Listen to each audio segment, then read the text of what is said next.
Hare Krishna everyone, welcome to our channel ইক্লোজ। সন্ধ্যা আরতি করে এখন চলে এসেছি কিচেনে ভগবানের জন্য একটু ঘুগনি রান্না করব। আরতির আগেই কিন্তু আমি সমস্ত কিছু রেডি করে রেখেছিলাম যাতে তাড়াতাড়ি ঘুগনিটা রান্না করতে। তার জন্যই প্রথমে একটা কড়াই নিয়ে নিয়েছি আর তাতে দিয়ে দিয়েছি পরিমাণ মতন সাদা তেল। এরপর তেলটা ভালো করে গরম হয়ে গেলে দিয়ে দিয়েছি হিং, তেজপাতা, শুকনো লঙ্কা আর এই দেখো আজকেও কিন্তু আবার জিরেটাই দিতে ভুলে গেছি। তোমরা যারা আমাদের রেগুলার ভিডিও দেখো তারা নিশ্চয় জানো আমি যখনই কোনো রেসিপি দিই কিছু না কিছু দিতে ভুলে যাই, আবার সেটা পরে দিয়ে দিই। তো আজকেও সেটাই হলো। এর জন্য টেস্ট কিন্তু এদিক ওদিক হবে। যাই হোক, এরপর এখন দিয়ে দেবো টমেটো আর কাঁচা। আজকে আমি এখানে 3টে বড় বড় সাইজের টমেটো বানিয়ে। তোমরা চাইলে কিন্তু আদা, কাঁচা লঙ্কা, টমেটো মিক্সার মেশিনে পেস্ট করে নিতে। আবার আমি যেভাবে করছি এভাবেও কিন্তু করতে পারো। একদিকে কিন্তু আমি ঘুগনির জন্য মশলা তৈরি করছি, আর অন্যদিকে আমি প্রেসার কুকারের মধ্যে মটর, আলু আর গোটা গরম মশলা দিই। ঘুগনি আর চানা মশলা করার সময় কিন্তু আমি এইভাবে গোটা গরম মশলা প্রেসার কুকারে দিয়ে দিই, সাথে দিয়ে দিই তেজপাতা। সেদ্ধ করার সময় যদি গোটা গরম মশলা দেওয়া হয় খুব সুন্দর একটা ফ্লেভার আসে। এখন আমি মশলা করার সময় কি কি দিচ্ছি সেটা তোমাদের সাথে প্রথমেই আমি এখানে দিয়ে দেবো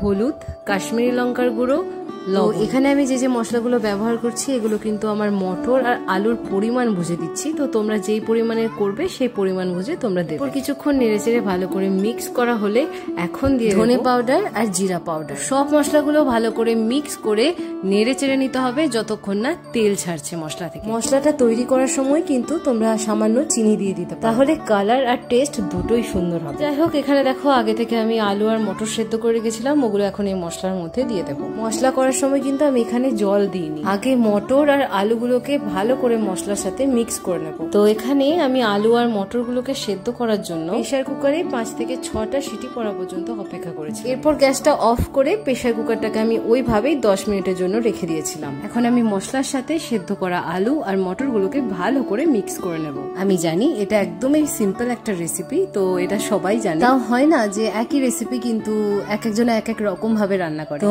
আমি কিন্তু ছোটবেলা থেকে আমার মাকে এইভাবেই ঘুগনি রান্না করতে দেখে এসেছি। আর আমার মায়ের হাতের ঘুগনি কিন্তু আমার ভীষণ ভীষণ ফেভারিট। কিন্তু শ্বশুর বাড়িতে মায়ের হাতের ঘুগনি কোথায় পাবো, তাই আমি নিজেই বানানোর চেষ্টা করছি মায়ের মতো। তবে মামনিও কিন্তু খুব সুন্দর ঘুগনি রান্না করে কোনো মশলাপাতি ছাড়া, ওটার টেস্টটা আবার অন্যরকম। কিন্তু এই বাড়ির সবাই আমার হাতের এই ঘুগনিটা খুব পছন্দ করে, আবার আমার মায়ের হাতের রান্নাও কিন্তু এরা সবাই খুব ভালোবাসে। যাই হোক, ঘুগনিটা অনেকক্ষণ মশলার সাথে নেড়ে চেড়ে নেওয়ার পর এখন দিয়ে দিচ্ছি জল। এটা কিন্তু যে জলের মধ্যে আলু আর মটরটা সেদ্ধ করা হয়েছিল সেই জলটা। এই জলটাই আমি ইউজ করছি, তার কারণ আমি তোমাদেরকে আগেই বলেছিলাম আমি যখন প্রেসার কুকারে আলু আর মটর সেদ্ধ করতে দিই তখন গোটা গরম মশলা দিয়ে দিই। তো সেই ফ্লেভারটা মানে গরম মশলার ফ্লেভারটা এই জলের মধ্যে আছে, যার জন্য এই জলটা আমি আর ফেলিনি, এটাই আমি ঘুগনির মধ্যে দিয়ে দিয়েছি। এরপর বেশ কিছুক্ষণ নাড়াচাড়া করার পর আমার মনে হচ্ছিল যে এটা বেশি থিক হয়ে যাচ্ছে, আমার আরেকটু জল দেওয়া উচিত। তো গ্যাসে কি করলাম, আমি আরেকটু জল নিয়ে গরম করে নিয়েছি আর সেই জলটা এখন এখানে দিয়ে দিয়েছি। জল দেওয়ার পর মনে হলো আমার এখানে আরো একটু নুন দেওয়ার প্রয়োজন, যদিও এর আগে কিন্তু আমি নুন দিয়েছি মশলা করার সময়,